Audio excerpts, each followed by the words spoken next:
Hi అండి. నమస్తే. Welcome to అమ్మాయి లోకం. అందరూ ఎలా ఉన్నారు? నేనైతే చాలా బాగున్నాను. మీరందరూ కూడా బాగుండాలని మనస్ఫూర్తిగా కోరుకుంటున్నాను. ఇవాళ మన రెసిపీ వచ్చేసి చిన్న పిల్లల నుంచి పెద్దవాళ్ళ దాకా డయాబెటిక్ పేషెంట్స్ కూడా తినగలిగే ఒక మంచి బ్రేక్‌ఫాస్ట్ లేదంటే డిన్నర్ రెసిపీ ఎలా చేయాలో చూద్దాం. స్కిప్ చేయకుండా చూడండి. ముందుగా మిక్సింగ్ బౌల్‌లో వచ్చి ఒక కప్పు పచ్చిశనగపప్పు తీసుకున్నాము. ఒక కప్ వచ్చి పెసరపప్పు. వీటిని నీళ్లు పోసి మంచిగా 2 సార్లు కడిగేసుకుందాము.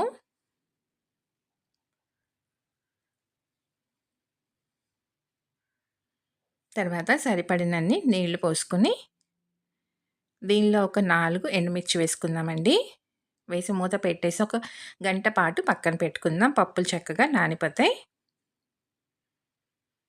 గంట తర్వాత చూద్దాము. పప్పు చక్కగా నానిపోయిందండి.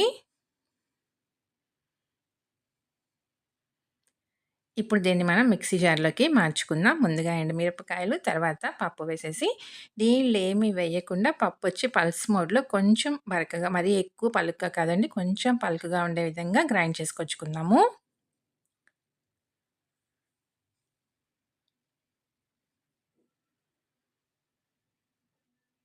ఒక ఇంచి అల్లం ముక్కను చిన్న పీసులుగా కట్ చేసుకున్నాం.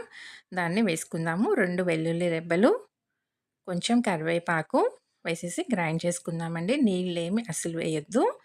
చూడండి ఇలా ఉంటే సరిపోతుందనమాట మనకి. కొంచెం పలుకుగా ఉంటే బావుంటుంది తినేటప్పుడు. దీన్ని మనం మిక్సింగ్ బౌల్‌లోకి మార్చుకుందాం. మనం ఏ కప్పుతో అయితే పప్పు తీసుకున్నామో అదే కప్పుతో ఒక కప్పొచ్చి జొన్న పిండి తీసుకున్నామండి. రుచికి తగినంత ఉప్పు, కొంచెం ఇంగువ. ఇంగువ అస్సలు స్కిప్ చేసుకోవద్దండి. డైజెషన్‌కి మంచిది. టేస్ట్ చాలా బావుంటుంది ఇంగువ వేసుకోవటం వల్ల. ఈ కప్పుతో మొత్తం 2 కప్పులైతే నీళ్లు పట్టినాయండి. ఒకేసారి వేసుకోకుండా చెక్ చేసుకుంటా కొంచెం కొంచెంగా నీళ్లు యాడ్ చేసుకుందాము.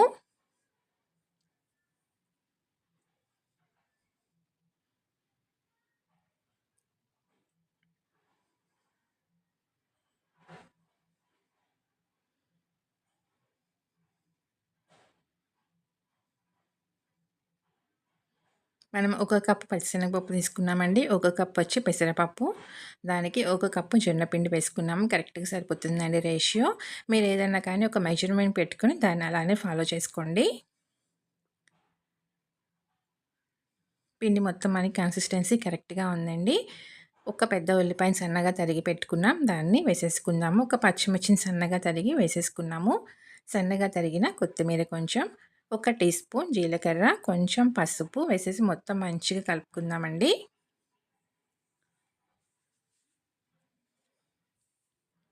కన్సిస్టెన్సీ మనకి కరెక్ట్‌గా ఉంది. ఇలానే ఉంటే సరిపోతుందండి. ఇక్కడ నేను తీసుకున్న ఎండుమిర్చి అనేది కారంగా లేవు. అందుకని నేను ఒక పచ్చిమిర్చి కూడా వేసుకున్నానండి. ఒకవేళ ఎండుమిరపకాయలు గనక కారంగా ఉన్నట్టుగా ఉంటే మీరు 2 గాని, 3 గాని వేసుకోండి సరిపోతుంది. దోస పెనం వేడి చేసుకున్నామండి. వేడెక్కిన తర్వాత కొంచెం నూనె వేసుకొని, దాని తర్వాత దోస వేసుకుందాము. ఇలా కొంచెం మందంగా ఊతప్పంలాగా వేసుకుందామండి. స్టవ్ వచ్చేసి మీడియం ఫ్లేమ్‌లో పెట్టుకొని 2 పక్కలు చక్కగా ఎర్రగా కాల్చి తీసుకుందాము. పిల్లలు కానీ, పెద్దవాళ్ళు కానీ, డయాబెటిక్ పేషెంట్స్ కానీ ఎవరైనా తినదగిన ఒక మంచి హెల్తీ రెసిపీ అండి. బ్రేక్‌ఫాస్ట్‌లో కానివ్వండి, ఈవినింగ్ స్నాక్‌గా అప్పటికప్పుడు తినాలనిపించినప్పుడు కానివ్వండి, నైట్ డిన్నర్‌లో కానివ్వండి. దీనిలో టైం అంతా మనకి పప్పు నానబెట్టుకునే టైమేనండి. వేసుకోవటం అయితే చాలా క్విక్‌గా అయిపోతుంది.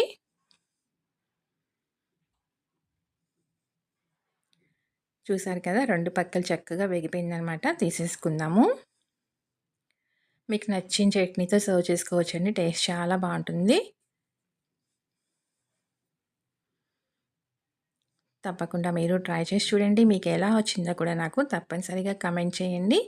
అలానే వీడియో నచ్చినట్లయితే తప్పకుండా సబ్స్క్రైబ్ చేసుకొని ఒక లైక్ ఇచ్చేయండి. మీ ఫ్రెండ్స్‌కి, ఫ్యామిలీ మెంబర్స్‌కి షేర్ చేయండి.